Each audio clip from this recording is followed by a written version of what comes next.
ओम शांति। ओम शांति। ओम शांति। आज 22 तारीख के प्यारे बाबा के महावाक्य हैं। आज बाबा ने हम बच्चों को समझाया कि बच्चे कुछ बातें ऐसी हैं जिसको ड्रामा पे छोड़ देने में ही फायदा है। वैसे तो बाबा हर बात में ड्रामा पे फुल स्टॉप लगाने के लिए हमको याद दिलाते हैं, लेकिन आज बाबा ने कहा कि जो बच्चे ड्रामा को समझते होंगे वो कौन सी राय किसी को भी नहीं देंगे। वो सारी बातें बाबा ने समझाई हैं आज। फिर बाबा ने आगे कहा कि बच्चे देखो, तुमने पहले भी ये राजयोग सीखा था और वापस अब सीख रहे हो, तो तुमको इस राजयोग को सीख करके ही देवी देवता पद को प्राप्त करोगे। फिर बाबा ने कहा कि बच्चे आँखों के ऊपर बहुत मेहनत करनी है आपको। आपकी आँखों से किसी भी तरह का कोई पाप नहीं होना चाहिए, ठीक है। तो चलिए सुनते हैं बाबा के महावाक्य। प्रातः मुरली ओम शांति। बाप दादा मधुबन। मीठे बच्चे, तुम्हें अभी बाप द्वारा दिव्य दृष्टि मिली है। उस दिव्य दृष्टि से ही तुम आत्मा और परमात्मा को देख सकते हो। वैसे तो इन आँखों से भगवान को नहीं देखा जा सकता, लेकिन जब हम शिव बाबा को याद करेंगे, जब हम बार बार ये अभ्यास करेंगे कि मैं शरीर को चलाने वाली आत्मा हूँ, तो उसको देखना सहज रहेगा। तो बाबा ने कहा कि इसीलिए तुम देख सकते हो, है ना, प्रकाश को महसूस कर सकते हो, उस ज्योति बिंदु को फील कर सकते हो। भगवान को वैसे इन आंखों से देखा तो नहीं जा सकता, लेकिन फील किया जा सकता है। तो प्रश्न बाबा ने पूछा, ड्रामा के किस राज को समझने वाले कौन सी राय किसी को भी नहीं देंगे? तो आंसर है, जो समझते हैं कि ड्रामा में जो कुछ पास्ट हो गया वो फिर से एक्यूरेट रिपीट होगा। वो कभी किसी को भक्ति छोड़ने की राय नहीं देंगे। जब उनकी बुद्धि में ज्ञान अच्छी रीति बैठ जाएगा, समझेंगे हम आत्मा हैं, हमें बेहद के बाप से वर्षा लेना है। जब बेहद के बाप की पहचान हो जाएगी तो हद की बातें स्वतः खत्म हो जाएगी। और वैसे भी किसी को ये कहा नहीं जाता कि आप भक्ति छोड़े। बहुत सारे लोगों के मन में ये भ्रम है कि यहाँ पर ज्ञान में आते हैं तो भक्ति छोड़ते हैं। ऐसा बिल्कुल भी नहीं है। मैं कभी भी आपको ये एडवाइस नहीं देती। आपका जो मन करता है वो करिए। पूजा पाठ करने को मन करता है पूजा पाठ करिए, ज्ञान सुनने को मन करता है ज्ञान सुनिए, दोनों करने को मन करता है दोनों करिए, कोई दिक्कत नहीं है। बस कुछ न कुछ अच्छा कर्म करते रहिए। ओम शांति। अपनी आत्मा के स्वधर्म में बैठे हो, बाबा पूछे हैं। रूहानी बाप रूहानी बच्चों से पूछते हैं, क्योंकि ये तो बच्चे जानते हैं ना, एक ही बेहद का बाप है जिसको रूह कहते हैं। सिर्फ उनको सुप्रीम कहा जाता है, सुप्रीम रूह या परमात्मा कहते हैं। क्या कहा? भगवान को क्या कहते हैं? सुप्रीम रूह यानी परम आत्मा, परमात्मा। परमात्मा है जरूर, ऐसे नहीं कहेंगे कि परमात्मा है ही नहीं। परमात्मा मना परमात्मा, ये भी समझाया गया है ना, मूंझना नहीं चाहिए। क्या कि क्या आत्मा और परमात्मा शब्द है ना, मूंझेंगे नहीं, कंफ्यूज नहीं होंगे। हमारा जो पिता है वो है ना परमात्मा, क्योंकि 5000 वर्ष पहले भी यह ज्ञान तुमने सुना था। आत्मा ही सुनती है ना, आत्मा बहुत छोटी सूक्ष्म है, इतना है जो इन आंखों से देखा नहीं जा सकता। आत्मा को क्या नहीं कर सकते? इन आंखों से आप नहीं देख सकते। इसीलिए मैंने आपको समझाया कि आप उसको क्या कर सकते हैं, आप उसको फील कर सकते हैं, लेकिन इन आंखों से नहीं देख सकते। और जितना प्रैक्टिस होगी स्वयं को आत्मा समझने की, फील भी आप तभी कर पाएंगे। तो बाबा ने फिर आगे कहा, ऐसा कोई मनुष्य नहीं होगा जिसने आत्मा को इन आंखों से देखा होगा। दिव्य दृष्टि से मतलब ये होता है कि जब हम शिव बाबा की याद में बैठते हैं तो क्या होता है, हमारे को बाबा की शक्ति प्राप्त होती है। और उस शक्ति से क्या होता है, उस शक्ति से हम शरीर के भान से ऊपर उठने लगते हैं। शरीर के भान से ऊपर उठते हैं ना, तो धीरे धीरे जब शरीर का भान भूलता जाता है तो दिखाई देने लगता है ज्योति बिंदु स्वरूप शिव बाबा और आत्मा, यानी उसको महसूस करने लगते हैं। बाबा ने फिर आगे कहा, बच्चे देखो, सो भी ड्रामा प्लान अनुसार अच्छा समझो कोई को आत्मा का साक्षात्कार होता है जैसे और चीज देखने में आती है, भक्ति मार्ग में भी साक्षात्कार होता है तो इन आंखों से ही वह दिव्य दृष्टि मिलती है जिससे चैतन्य में देखते हैं। आत्मा को ज्ञान चक्षु मिलती है जिससे देख सकते हैं, परंतु ध्यान में, बाबा की याद में देख सकते हैं ना, प्रकाश उसको देख सकते हैं, प्रकाश को। भक्ति मार्ग में बहुत भक्ति करते हैं तब साक्षात्कार होता है। जैसे मीरा को हुआ, डांस करती थी, कितना मतलब धुन में रहती थी श्री कृष्ण की। वैकुंठ तो था नहीं, 500-600 वर्ष हुआ होगा उस समय, वैकुंठ था थोड़ी, जो पास्ट हो गया वो दिव्य दृष्टि से देखा जाता है, यानी जो बीत गया उसको आप देख सकते हैं लेकिन महसूस कर सकते हैं। बाबा ने कहा जब बहुत भक्ति करते करते एकदम भक्तिमय हो जाते हैं ना, तब दीदार होता है। भक्ति भी अटूट होनी चाहिए, दिखावे की भक्ति से साक्षात्कार नहीं होते, परंतु उससे मुक्ति भी नहीं मिलती। बाबा बोले मुक्ति, जीवन मुक्ति का रास्ता भक्ति से बिल्कुल न्यारा है। भारत में कितने ढेर मंदिर हैं, बाबा बोले शिव का लिंग रखते हैं, बड़ा लिंग भी रखते हैं, छोटा भी रखते हैं। अब ये तो बच्चे जानते हैं जैसी आत्मा है वैसे परमपिता परमात्मा है, साइज सबका एक ही है। मैंने आपको बताया ना, जैसे कि एक छोटा बल्ब 60 वाट का और एक 100 वाट का। आत्मा जैसी हम ज्योति बिंदु है शिव बाबा वैसे, लेकिन वो बहुत पावरफुल है, उसमें इतना ताकत है, इतना प्रकाश है कि जिसका वर्णन नहीं किया जा सकता, लेकिन दिखते दोनों एक जैसे हैं। परमपिता परमात्मा है, जैसी आत्मा वैसा ही। बाबा ने कहा जैसा बाप वैसे बच्चे, आत्माएं सब भाई भाई हैं। आत्माएं शरीर में आती है पाठ बजाने, ये समझने की बात है। ये कोई भक्ति मार्ग की दंत कथाएं नहीं है, ये समझने की बात है, आपको समझाया जा रहा है, कोई कथा नहीं सुना रहे। ज्ञान मार्ग की बातें सिर्फ एक ही बाप समझाते हैं। पहले पहले समझाने वाला बेहद का बाप निराकार है, उनके लिए पूरी रीति कोई भी समझ नहीं सकते। कहते हैं वह तो सर्वव्यापी है। भगवान के लिए कहते हैं ना, बाबा के लिए ये कोई राइट थोड़ी है। बाप को पुकारते हैं, बहुत प्यार से बुलाते हैं, कहते हैं बाबा आप जब आएंगे तो आप पर हम वारी जाएंगे। मेरे तो आप, दूसरा ना कोई, मेरा तो एक शिव बाबा। अब इसका मतलब समझ रहे, बुद्धि से बाबा को कस के पकड़ लो तो जरूर उनको याद करना पड़े। वो खुद भी कहते हैं हे बच्चों, मैं आत्माओं से बात करता हूँ। ज्योति बिंदु शिव बाबा हम आत्माओं को पढ़ाते हैं। इसको रूहानी नॉलेज कहा जाता है, यानी स्पिरिचुअल नॉलेज भी कह सकते हैं। अदर वर्ड्स, गाया भी जाता है आत्मा और परमात्मा अलग रहे बहुकाल। सुंदर मेला तब हुआ जब सतगुरु मिला दलाल। तो हम आत्माएं मिली तो संगम पे मेला लगा, यही समझा रहे। मधुबन में मिलते हैं ना, ये भी हिसाब बताया गया है। बहुत काल से तुम आत्माएं अलग रहती हो, जो ही फिर इस समय बाप के पास आई हो फिर से अपना राजयोग सीखने। ये टीचर सर्वेंट है। बाबा ने कहा मैं सर्वेंट बन के तुमको पढ़ाता हूँ। टीचर हमेशा ओबीडिएंट सर्वेंट होते हैं। बाबा भी कहते हैं हम तो सब बच्चों का सर्वेंट हूँ। तुम कितनी हुज्जत से मुझे बुलाते हो, हे पतित पावन आओ, आकर हमको पावन बनाओ। सब भक्तियां हैं, बाबा ने कहा। कहते हैं हे भगवान आओ, हमको फिर से पावन बनाओ। पावन दुनिया स्वर्ग को और पतित दुनिया नर्क को कहा जाता है, बाबा ने कहा। ये सारी है समझने की बातें। ये कॉलेज अथवा गॉड फादरली वर्ल्ड यूनिवर्सिटी है। इसकी एम ऑब्जेक्ट है मनुष्य से देवता बनना। इस संस्था का जो लक्ष्य है वो क्या है? देवता बनने का है ना। और सबसे बड़ी बात, बना कौन रहा है आपको? भगवान बना रहा है, हम थोड़ी आपको बना रहे। ज्योति बिंदु शिव बाबा बना रहा है, हम तो खुद बन रहे हैं। बच्चे निश्चय करते हैं, जो जितना अच्छे से पढ़ लेता है वो उतना ही अच्छा बन जाता है। हमको ये बनना है, जिसको निश्चय नहीं होगा वो स्कूल में बैठेगा ही क्या? तो बहुत सी आत्माओं को निश्चय नहीं होता मनुष्य से देवता बनने का।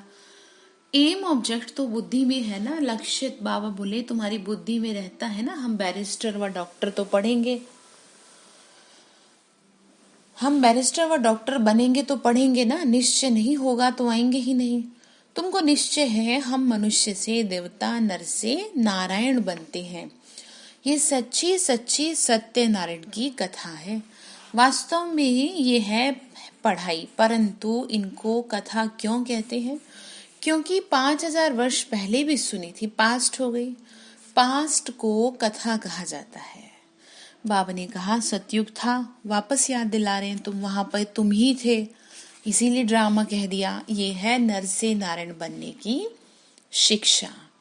बच्चे दिल से समझते हैं नई दुनिया में देवताएं और पुरानी दुनिया में मनुष्य रहते हैं। देवताओं में जो गुण है वह मनुष्यों में नहीं है। बाबा ने कहा इसीलिए उनको देवता कहते हैं। गुणों से ही तो देवता और गुणों से ही मनुष्य, और अवगुणों से राक्षस भी कहा जाता है कईयों को, लेकिन बाबा नहीं कहते। बाबा ने कहा देवताएं थे सतयुग में, कलयुग में तो हो न सके, परंतु आजकल तो सबको श्री श्री कह देते हैं। श्री माना श्रेष्ठ, सर्वश्रेष्ठ तो भगवान ही बना सकते हैं ना। सोच के देखो, कोई मनुष्य क्या आपको सर्वश्रेष्ठ बनाएगा। श्रेष्ठ देवता सतयुग में थे, बाबा बोले। इस समय कोई मनुष्य श्रेष्ठ नहीं है। तुम बच्चे अभी क्या कर रहे हो? श्रेष्ठ बनने के लिए पढ़ रहे हो ना। बाबा ने कहा तुम बच्चे अभी बेहद का सन्यास करते हो। तुम जानते हो ये पुरानी दुनिया खत्म होने वाली है, इसीलिए इन सबसे वैराग्य होना जरूरी है। वह तो है हठयोगी सन्यासी। घर बार छोड़ निकले, फिर आकर कहाँ बैठेंगे? महलों में बैठेंगे। बाबा ने कहा सतयुग में आएंगे ना। बाबा ने कहा सन्यासी लोग क्या घर बार छोड़ निकले फिर आकर महलों में बैठे हैं? नहीं तो कुटिया पर कोई खर्चा थोड़े ही लगता है, कुछ भी नहीं। मतलब बाबा ने दो चीजें समझाई कि तुम जो है अभी सन्यास करते हो तो तुम तो जाओगे महलों में बैठोगे सतयुग में, लेकिन जो सन्यासी सन्यास करते हैं उनके लिए महलों में बैठना जायज नहीं है। मतलब बाबा ने कहा जो सन्यास किया, घर बार छोड़े, तो कुटिया पर थोड़े कोई खर्चा लगता है। कुटिया में बैठना चाहिए, कुछ भी नहीं। एकांत के लिए कुटिया में बैठना होता है, ना कि महलों में बैठना होता। लेकिन आजकल तो बड़े अच्छे अच्छे महल हैं उन आत्माओं के भी। बाबा कहे बच्चे तुम जानते हो ना, सब समझ रहे हो ना। बाबा ने कहा बाबा की भी कुटिया बनी है, मधुबन में है। कुटिया में सब सुख है अभी, और वैसे भी तपस्या ना एकांत में की जाती है, सुख साधनों के बीच में नहीं की जाती। अभी तुम बच्चों को मेहनत करके मनुष्य से देवता बनना है। तुम जानते हो ना, ड्रामा में जो कुछ पास्ट हो गया वो फिर से रिपीट होगा। इसीलिए किसी को भी बाबा कहे बच्चे राय नहीं दो कि भक्ति छोड़ो। जब ज्ञान बुद्धि में बैठेगा, समझेंगे हम आत्मा है, हमको बेहद के बाप से वर्षा लेना है। बेहद के बाप की जब पहचान हो जाएगी तो फिर हद की बातें अपने आप ही खत्म हो जाएंगी, और आपको ये चीज कहने की बावने का जरूरत ही नहीं है। और सबके घर में सब लोग ज्ञान में थोड़ी चलते हैं, तो क्या करना है, बाकी लोगों को भी तो पूजा पाठ करनी चाहिए ना। कुछ तो कहीं तो सर झुकाएं। अब ना तो ज्ञान में चले ना पूजा पाठ करें तो बहुत ही फिर अशांति मच जाए। इसीलिए जो जहां जा रहा है, जो पूजा पाठ कर रहा है, सबको फ्री छोड़ो। बाबा ने कहा बाबा के बच्चे गृहस्थ व्यवहार में रहते बुद्धि का योग मेरे से लगाओ। शरीर निर्वाह के लिए कर्म भी करना है। जैसे भक्ति में भी कोई कोई बहुत नौना भक्ति करते हैं, नियम से रोज जाकर दर्शन करते हैं। कईयों का बड़ा अच्छा रहता है, बहुत दिल से भक्ति करते हैं। दिखावे की भक्ति नहीं होती कईयों की, मन से भगवान को प्यार करते हैं, और फिर उनको दर्शन भी होते हैं, ऐसा नहीं है कि नहीं होते। बाबा ने कहा देहधारियों के पास जाना ये सब है जिस्मानी यात्रा। भक्ति मार्ग में कितने धक्के खाने पड़ते हैं, यहाँ तो कुछ भी धक्का नहीं है। आते हैं तो समझाने के लिए बिठाया जाता है, बाकी याद के लिए कोई एक जगह बैठ नहीं जाना। भक्ति मार्ग में कोई कृष्ण का भक्त होता है तो ऐसे नहीं चलते फिरते कृष्ण को याद नहीं कर सकते। इसीलिए जो पढ़े लिखे मनुष्य होते हैं कहते हैं क्या इसीलिए जो पढ़े लिखे मनुष्य होते हैं कहते हैं कृष्ण का चित्र घर में रखा है तो फिर तुम मंदिर में क्यों जाते हो? कृष्ण के चित्रों की तुम पूजा कहीं भी करो, तुम घर बैठे याद नहीं कर सकते हो क्या? ये तो है नई बात बाबा ने कहा। कई लोग ऐसे कहते हैं शिव बाबा को जानते ही नहीं, नाम रूप देश काल को जानते ही नहीं। कह देते हैं सर्वव्यापी है, सब जगह देखूं तो कृष्ण ही कृष्ण है। आत्मा को परमात्मा तो नहीं कहा जाता।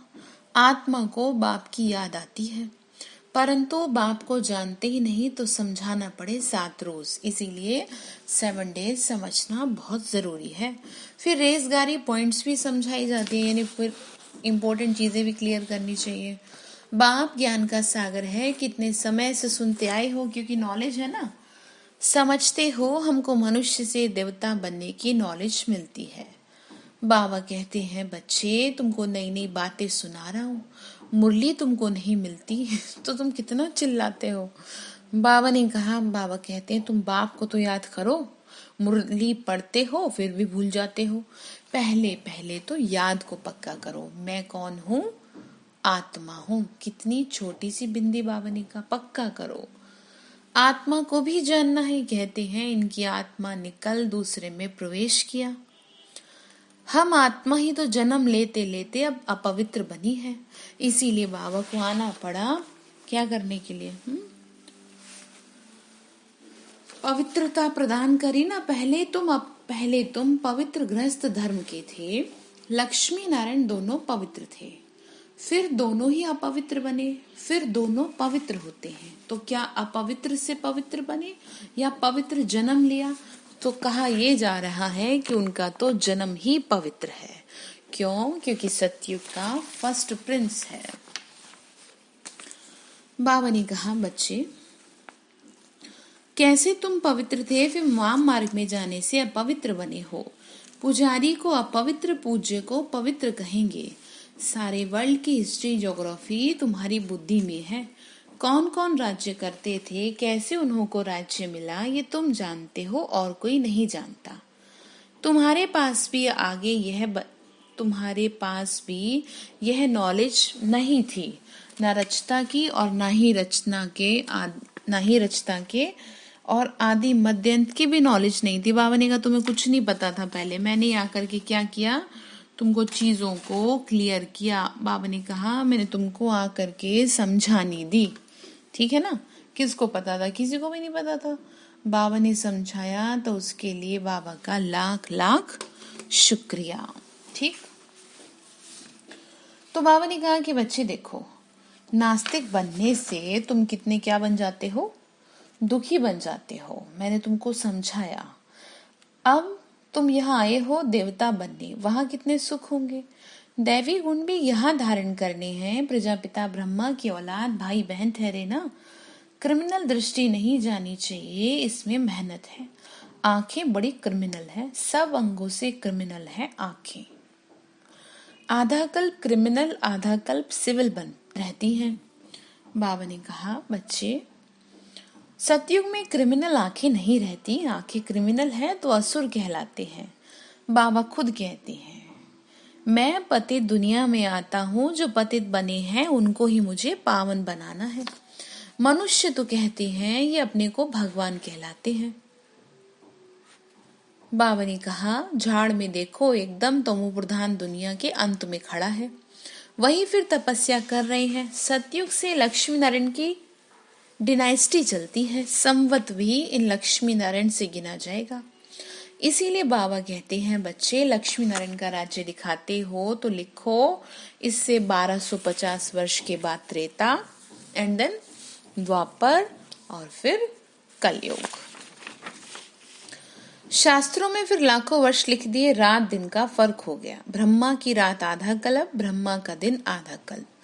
ये बातें बाप ही समझाते हैं, फिर भी कहते हैं मीठे बच्चे अपने को आत्मा समझो और मुझे याद करो। उनको याद करते करते तुम पावन बन जाएंगे। फिर क्या होगा? अंतमति सुगति हो जाएगी। बाबा ऐसे नहीं कहते यहाँ बैठ जाओ। सर्विसेबल बच्चों को तो बिठाएंगे नहीं, सेंटर्स म्यूजियम आदि खोलते रहते हैं, सेवा करो। कितनों को निमंत्रण बांटते हैं, आकर गॉडली वर्थ राइट विश्व की बादशाही लो। तुम बाप के बच्चे हो, बाप है स्वर्ग का रचयिता, तो तुमको भी स्वर्ग का वर्षा होना चाहिए ना। बाबा कहे मैं एक ही बार आकर के क्या करता हूँ, स्वर्ग की स्थापना करने आता हूँ। बाबा ने कहा एक ही बार आता हूँ, एक ही दुनिया में जिनका चक्र फिरता रहता है। मनुष्यों की तो अनेक मतें हैं, अनेक बातें हैं, मत मतांतर कितने हैं, इसको कहा जाता है अद्वैत मत।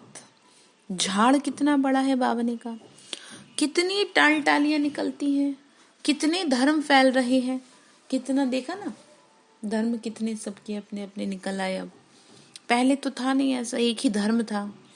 पहले तो एक मत एक राज्य था, सारे विश्व पे लक्ष्मी नारायण का राज्य था। यह भी अभी तुमको मालूम पड़ा है, हम ही सारे विश्व के मालिक थे। फिर 84 जन्म भोग कंगाल बने, अभी तुम काल पर जीत पाते हो, वहां कभी अकाले मृत्यु होती नहीं। यहाँ तो देखो बैठे बैठे अकाले मृत्यु हो जाती है। बाबा ने क्या कहा, यहाँ क्या है, यहाँ तो कुछ पता ही नहीं है कब क्या हो जाए। इसीलिए ऐसी दुनिया में ले जा रहे हैं कि जहाँ पर आप, बाबा ने कहा, आराम से सुख चैन से रह सको, कोई तुम्हें दिक्कत ही ना हो। बाबा ने कहा बच्चे वहाँ ऐसे नहीं होता, यहाँ तो चारों तरफ मौत ही मौत है। भारत में प्योरिटी पीस प्रॉस्पेरिटी थी। 150 वर्ष एवरेज आयु थी। अभी कितनी आयु रहती है अभी तो कुछ पता ही नहीं कब क्या हो जाए। इसीलिए बाबा ने कहा बच्चे पढ़ लो। ईश्वर ने तुमको योग सिखाया, तुमको योगेश्वर कहते हैं, वहां थोड़े ही कहेंगे इस समय तुम योगेश्वर हो। बाबा ने योग सिखाया तो औरों को सिखा रहे हैं ना, तुमको ईश्वर राजयोग सिखा रहे हैं, फिर राजेश्वर बना रहे हैं, स्वयं पे राज करना सिखा रहे हैं। अभी तुम ज्ञानेश्वर हो, फिर राजेश्वर अर्थात राजाओं का राजा बनेंगे। अच्छा, मीठे मीठे सिक्के लदे बच्चों प्रति मात पिता बाप दादा का याद प्यार और गुड मॉर्निंग। रूहानी बाप की रूहानी बच्चों को नमस्ते। हम रूहानी बच्चों की रूहानी मात पिता बाप दादा को नमस्ते। शिव बाबा नमस्ते, शुक्रिया बाबा, शुक्रिया बाबा, शुक्रिया। तो धारणा के लिए मुख्य सार है, आंखों को सिविल बनाने की मेहनत करनी है। बुद्धि में सदा रहे हम प्रजापिता ब्रह्मा के बच्चे, भाई बहन हैं, क्रिमिनल दृष्टि रख नहीं सकते। दूसरा पॉइंट है, शरीर निर्वार्थ कर्म करते बुद्धि का योग एक बाप से लगाना। हद की सब बातें छोड़ बेहद के बाप को याद करना, किसी भी व्यर्थ में नहीं पड़ना। तो वरदान दिया बाबा ने, फिर कहा बेहद का सन्यासी भी बनना है। वरदान है, सदा अतीन्द्रिय सुख के झूले में झूलने वाले, संगम युग की सर्व अलौकिक प्राप्तियों से संपन्न भव। बाबा ने कहा सदा अतीन्द्रिय सुख, अंदर का सुख, आत्मा को सुख मिलेगा शिव बाबा की याद में। तभी बाबा ने कहा सब कुछ प्राप्त होगा। जो बच्चे अलौकिक प्राप्तियों से सदा संपन्न हैं, वो अतीन्द्रिय सुख के झूले में झूलते रहते हैं। जैसे जो लाडले बच्चे होते हैं उनको क्या करते हैं, झूलों में झुलाते हैं। ऐसे सर्व प्राप्ति संपन्न ब्राह्मणों का झूला अतीन्द्रिय सुख का झूला है। बाबा से सर्व प्राप्तियां हुई ना, इसी झूले में सदा झूलते रहो, कभी भी देहाभिमान में नहीं आना। जो झूले से उतरकर धरती पर पांव रखते हैं वो मैले हो जाते हैं। ऊंचे ते ऊंचे बाप के बच्चे, स्वच्छ बच्चे सदा अतीन्द्रिय सुख के झूले में झूलते हैं, मिट्टी में पांव नहीं रखा करते। तो बात समझ में आई आपको? हमेशा ध्यान रखना है, बाबा ने मुझे सब कुछ दिया है, मैं सर्व प्राप्ति संपन्न आत्मा हूँ। तो फिर मैं तो बाबा के प्यार में झूलती रहूं, बाबा के याद में हमेशा रहूं। तो उसी को कहा अतीन्द्रिय सुख। तो स्लोगन है, मैं त्यागी हूं, इस अभिमान का त्याग ही सच्चा त्याग है। ठीक है, ये नहीं कि मैंने तो ये त्याग किया, मैंने तो ये किया, नहीं। बाबा ने कहा इसका भी त्याग करो, वही सच्चा त्याग है। अच्छा, ओम शांति।